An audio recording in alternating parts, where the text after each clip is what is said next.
Welcome to The Flock at FBC.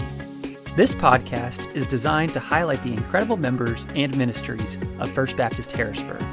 Our goal is to grow our church relationally and make known the many ways you can serve and get connected here at FBC. Whether you're a longtime member or just getting to know us, we're so glad you're here. All right, welcome back to another episode of The Flock. We are joined today by Kerry Herring. How's it going, Kerry? Doing really good. How are you guys? Doing good. No complaints today. No complaints. Been a good day so far. Well, let's jump right in. What do you do for a living, Kerry?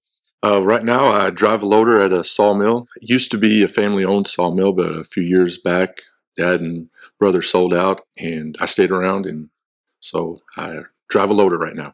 Where's that out of, right? It is between Raleigh Ready Mix and just before you get to Raleigh. Okay. Yeah.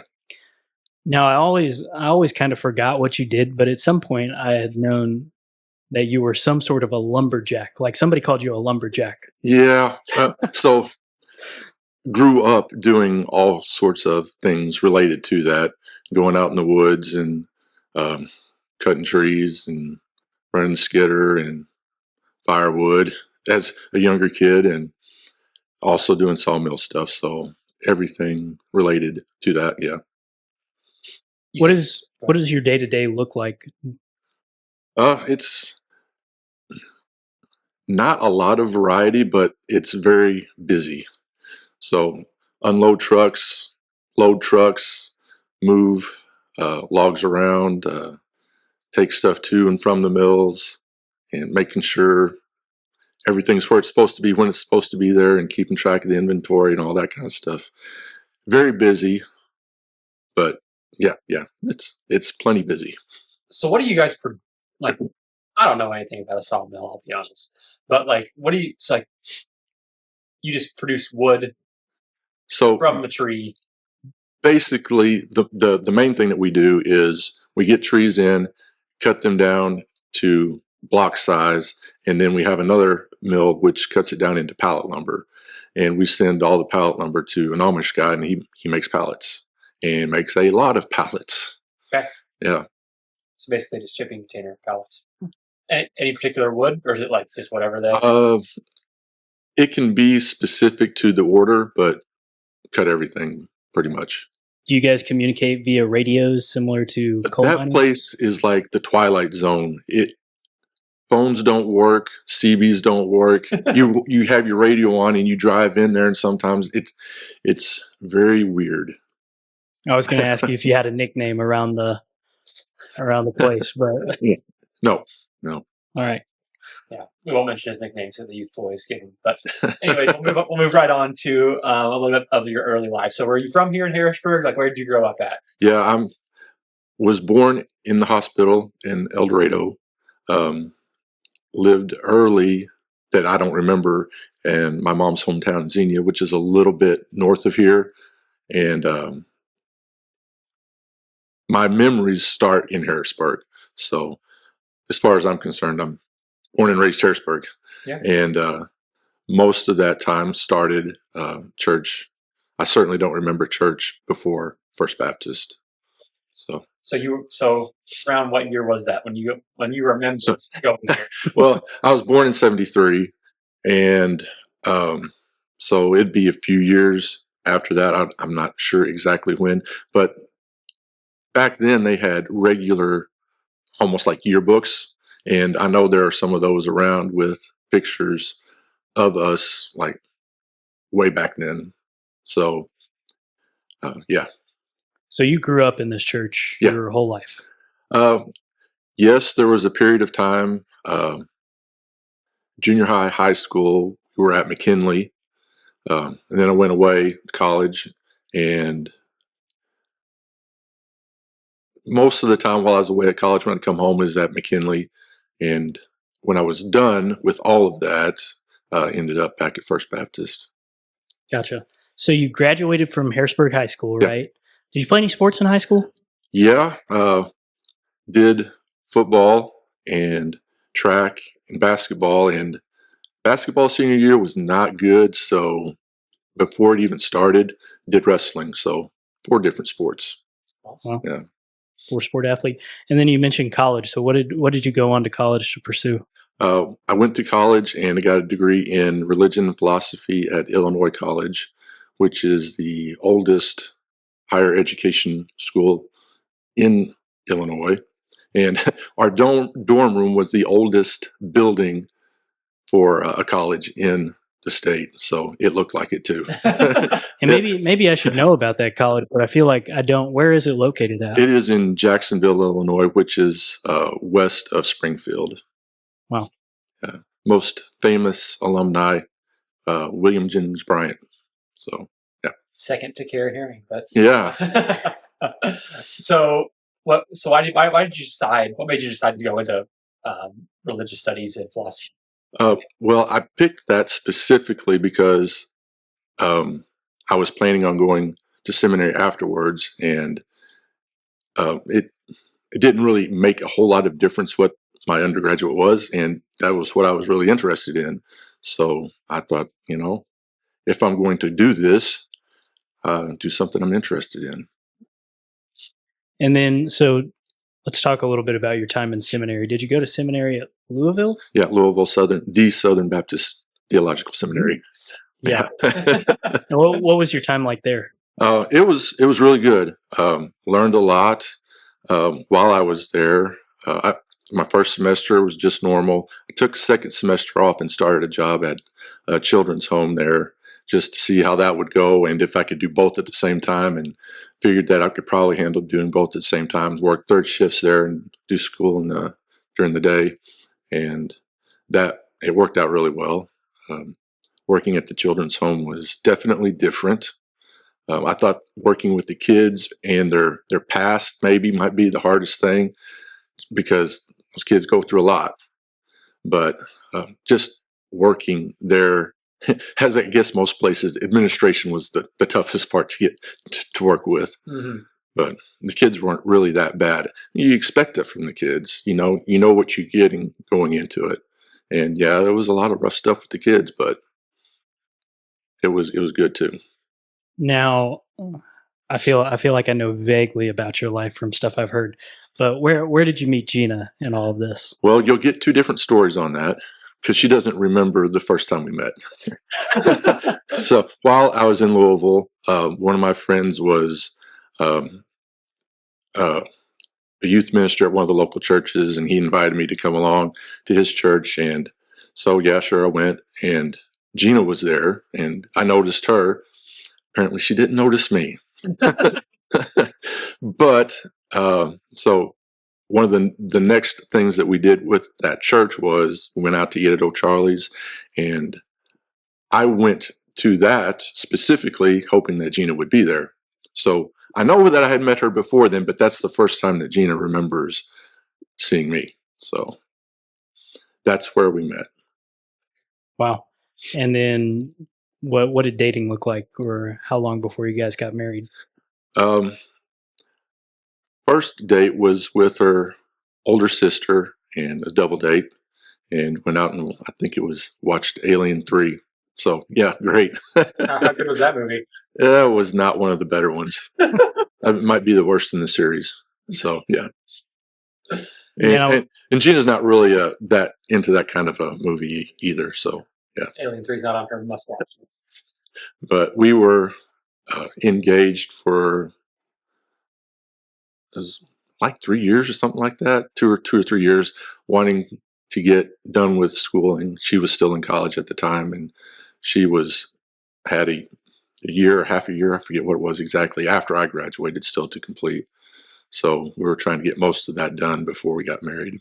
So how many years did you spend at seminary school? I was there for about 3 years, including the semester I had off and working full time. And what's your degree officially? It's a Master's of Art in Christian Education. Not that it matters. It wasn't. Yeah. That wasn't like let me see your credentials. It's a dumbed down MDiv without the languages. What I understand now, the languages are mandatory no matter what you're doing. So. Yeah, I won't start talking about languages. They made me take a couple classes, and I can't even remember how to pronounce the alphabet half the time. But hey, I'm sure it's important. Yeah, lots of people have already done it. Why should I? Yeah, that's how I feel. But So moving on a little bit more towards your early life. So you kind of, it sounds like you kind of like split time youth group wise, like maybe some of like your earlier youth days were here at First Baptist, and then some of your later times at McKinley. Anything that you remember specifically from that? Any good memories? Well, younger, one of the things that stands out that you guys might not have even heard about before. No one probably surely hasn't. But there was a building where the bank is over here now. And it used to be one of the church's buildings, and every year we had a haunted house in there, and it was a legit haunted house, blood and guts and everything, run by the church. So yeah, that was probably not something you'd see today. well, But- was there a purpose behind it? Was it like a judgment housey sort of thing, or Oh was no, it was a straight haunted house. Yeah. And was there an entry fee? Like, was it raising money for something? Or- I was younger when this happened, so I don't know a lot of the details on it, but I know I did participate and even got an award or two for what you call a specific room, the design, whatever. So yeah, Are you a haunted house guy? Like you like going? not particularly, but that's one of the things that we did and just got into it, I guess. I could not be more not a haunted house guy. Like never liked big scaredy cat. Next week, I'm going to have somebody like come and scare you from right there at the Right angle behind coming. you. Yeah. Let's see. What were we just okay? Any advice for the youth in our? Because you're obviously a youth group guy, and actually, you probably tell the youth a lot of your advice every Sunday school lesson that you have whenever you're teaching them. But like, just for like people listening, any advice you have for the youth? Because I think you definitely have a heart for youth ministry. Well, for youth, be here and ask questions. Mm-hmm. Don't ask enough questions. Yeah. And certainly don't ask the questions at the right times. But when you ask them to ask questions, they don't ask. And they've got great questions if you ever get them to start going.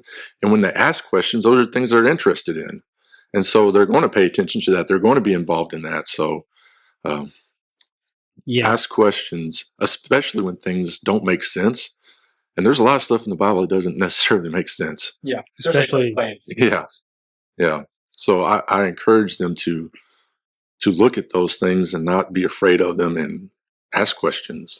I think they're scared to look like they don't know something because I've seen so many times a youth ask the person next to him, what does this mean? When like in reality, half the people in the group probably don't know what that means and need to hear it. So asking the question would help everyone. And that's one of the great things about having new kids in, because they know they don't know things and they have questions and they're not as afraid to ask those questions. Mm-hmm.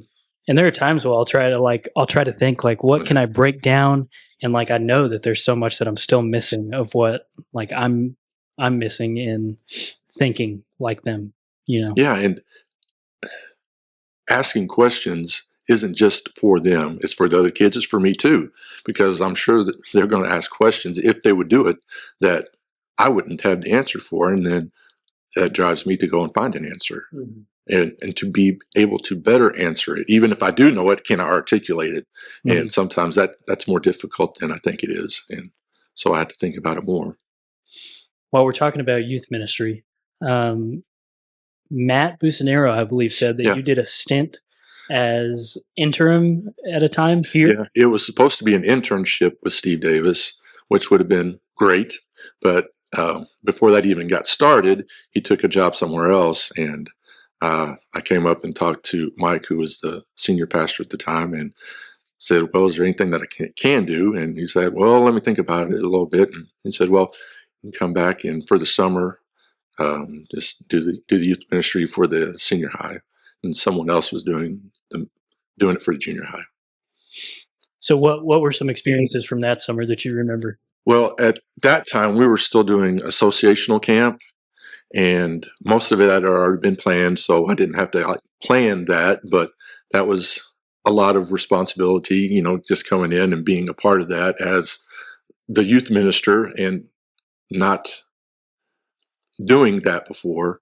And also, he talked about how they went on mission tour. We had a mission tour that summer too. It was just with First Baptist. We went to Pensacola, Florida. So there were a lot of big things on the schedule that summer. Mm-hmm. And it was really good. Steve Martin, he's a music minister at the time, and he took on most of the responsibility for that, and it was really good. Yeah. Are there any like funny standout memories from that summer? So we had a little bit of a talent show on while we were on the mission tour, and Jason Morris's brother, Brandon, he was a youth at the time. They were youth at the time. And Collins, I can't remember his first name now. He was athletic director at the high school at the time. Kim Collins' dad. And he and Brandon were together doing a talent, and they had a song, and they were doing a little square dance with it. Okay. box dance. Yeah, so don't see that every day. Oh man, Yeah. I would pay good money to see a video of the square Yeah, dancing. there weren't exactly phones back then that did that kind of thing. So no. Yeah, it would definitely be on video now. Jim Collins, that was his name. I feel like those like youth events were probably so much more fun back then, though, because the kids weren't afraid to be like you could be embarrassed, but like there was no video of it afterwards to relive your embarrassment. Yeah, I'm not threatening to post everything on social media afterwards. Yeah, exactly. Yeah. And well, we could sit and talk about youth ministry probably all day, but so probably move on. So tell us a little bit. We're gonna get a little bit more about you, and then we'll kind of move more into some like your role here at the church. So like, what do you like to do for your hobbies and interests? And before I ask this, I'm actually gonna like lead with like the Kentucky Wildcats thing. Well, yeah, because like you didn't go to school there. In fact, you met your wife in Louisville. I mean, that's like. Well, that's kind of a split there. You get 50-50 Louisville and Kentucky there, including inside families. So that's always interesting, especially when they're big families that get together. And she has a big family. But my dad was always a Kentucky fan. He listened to him on the radio when he was a kid, and they was always on TV when I was growing up. And so I was always exposed to that, and they're good. Yeah. The winningest program in college history. So, yeah. Strictly basketball or any other sports? Roof and rim footballs are good. Sometimes football, but mostly just the basketball. I like basketball too. I like to play. Haven't played in years, but yeah. He was schooling Asher and Cale Avenue. Yeah, that's something. Me and Kerry took him down. My finger still hurts. How many months was that? Yeah, a couple months ago, for sure. What else did I like to do? Anything stand out? I read a lot, depending on my time schedule, either physical books or when I'm on the loader. It's not a high demand job as far as thinking, you're just doing. And so I listen to a lot of books and podcasts when I'm on the loader, get 8 hours of that sometimes a day. So get a lot of that. All right. So let's get a little bit into your role here at the church. So you're a deacon here at the church. This series is called Meet the Deacons. So what does being a deacon mean? Well, before I was a deacon, when I came back to Harrisburg after seminary, after I was married, I was on staff here, kind of part-time, half-time volunteer I was started in 2003, and just a little bit after Chris got here, I was no longer going to be doing that. And so I got to see the deacon from that side, from the office side. Okay. And I really appreciate a good deacon, because they make a lot of difference. And a bad deacon can certainly make for a lot of trouble for the staff. And we've got a lot of good deacons, and it makes things go so much better for the staff, for the deacon body, for everyone in the church. And we've got a really good deacon body that does a lot of good work, very supportive. Yeah. So you kind of answered it a little bit there, but what do you see the role of deacon as? Yeah, definitely supporting the staff. Had a seminary professor. He always called deacons dirty feet people. Because that's how they started, right? Serving tables, dirty feet. Get out and do the dirty work that the professional staff don't necessarily have the time to do, and take care of the issues that come up as they come up.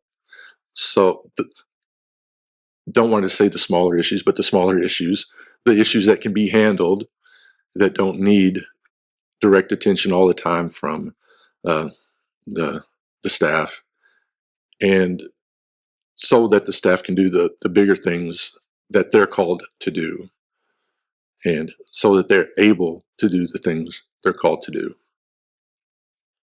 So how many years have you been a deacon here now? You just got in? A couple, yeah. The most recent class, which has been a couple years, and there's a year apprenticeship with that too. So yeah, 2 or 3 years.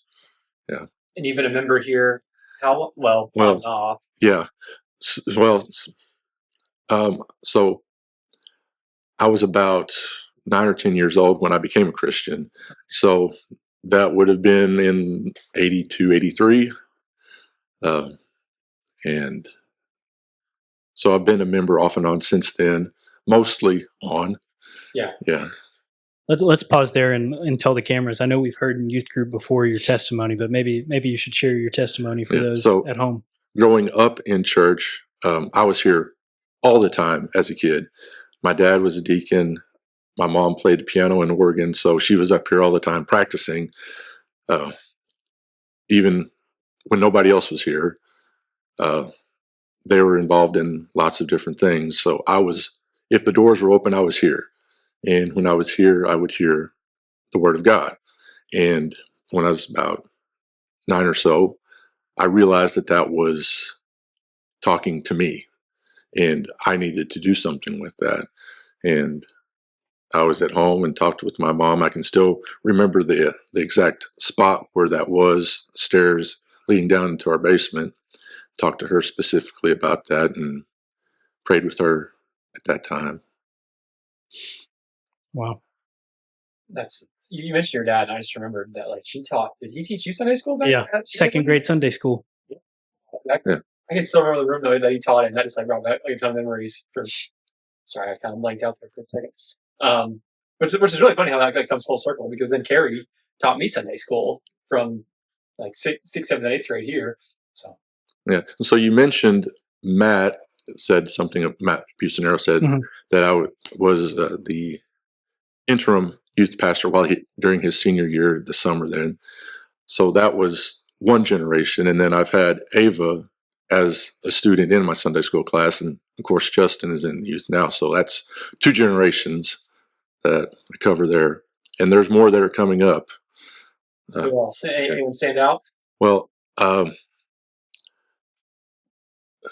Beckman, who is now Griffith, married to Matt, she was in the youth group at that time, and they've got kids coming up now. Yeah. And there's 1 or 2 others that might be around that have kids coming up too. Yeah. All right. Go ahead. All right, we're going to put you on the spot. Who's your least favorite youth? Probably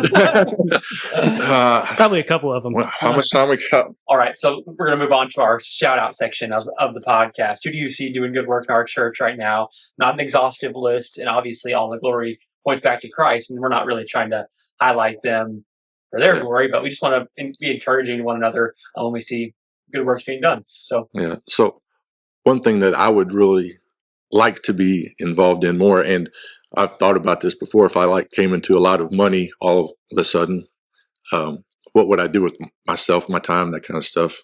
And one of the things that I would like to be involved in is the disaster relief. I'd love to be able to do that, like get some good equipment and go out and just do that with those guys, because it's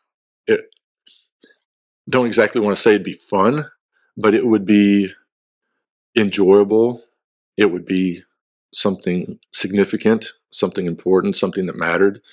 And it's something that I would be comfortable doing, something be right in my wheelhouse. And I'd really like to be able to do that. And they do an amazing amount of stuff. It's crazy how much they do. The last year, it's just like, when have they stopped? Yeah. And like the versatility with which they do it. Like I feel like there's no job they get called out on. They're like, yeah, we can't help. That's not right. Yeah.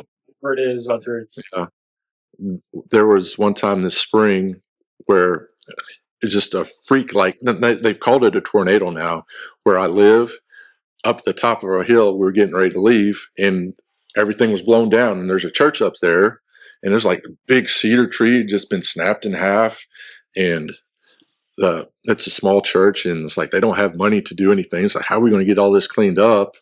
And it's like, well, I know somebody. And they were up there in like 15 minutes looking it over and saying, yeah, we'll take care of this, no problem. awesome. So yeah, that was great. Yeah, so let's go ahead and talk about your kids. I've got 3 of them. They are going to all be in high school this year. Really? Yeah, junior, sophomore, freshman. And they're all involved in something, so that takes up a lot of time. So put you on the spot. What's their birthdays? Because I got to know like how far. Man, yeah. So Zeke, that's September 22nd, and of 2000. I believe it's 2008. And that then works for me. Okay. Is that right? Again, I'd have to write stuff down so I get the math right. What year is it? How old is he? Yeah. And then Alex is a year and a half or so behind him. And so hers is June 4th. It's coming up right away. Awesome. And so that'd be 2010. Is that right? I think that might be right. 2011. 2010, 2011. She's turning 15? 14, yeah. So. Yeah. No, yeah, 15, turning 15, because Zeke is 16. Yeah. So, yeah. There you go. Yeah. And Malachi was not quite a year and a half behind that. So that one was pretty close. So you had 3 kids under 3.5. They were under 3 for a month. 3 under 3 for 1 month. Oh. Yeah. Got it done. Yeah. Yeah. That's awesome. I bet that was a wild. The third one was not exactly planned at that time. That was a little sooner than we were planning, but yeah. The Lord had other plans. Yeah. According to his plan for sure. Yeah. All right, let's go ahead and get into our draft segment. Nolan, you got anything this week? I'll let you pick if you'd like to, or else I'll think of something else. Let's go with top four things made out of wood. All right. Can you think of something? Yeah. Okay. Am I going first? I can go first if you guys need time. All right. For the first pick in the wood draft, the pencil. Writing utensil made out of wood. First pick. This might be our worst draft of all time. My list is gone for pencil. I got 2 from that. Also, the part that writes in the pencil is not wood. Yeah, wood is just the vessel that holds it. You're telling me you're pick for the spread of the gospel? So I'm gonna pick doors. I think doors are very important, and they're made of wood most of the time. You got 2. Well, this is not 2, but this would be 1, but depending on what you want to call it, steeple or cross. Okay. So I think I just won. So that's a good. Kerry swept the draft. Yeah, for real. That's a bummer. So similar to pencils, but all wood, chopsticks. Ooh, chopsticks. Man, that's insane because chopsticks was my next pick. But we're gonna go with.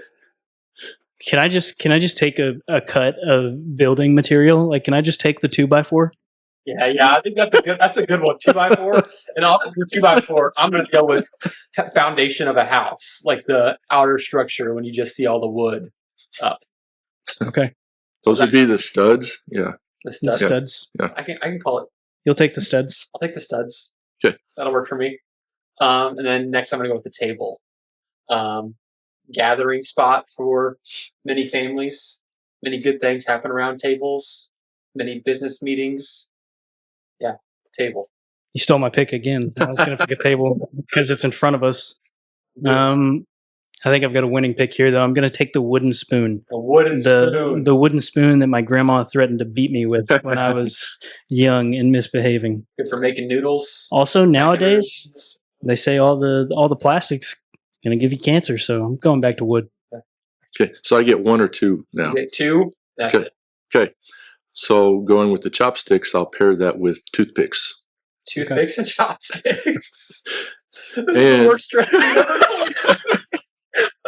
And I'll go with chair, being that is the example that Chris uses all the time for faith. I was going to do chair next. That's Are we done? Are we still drafting?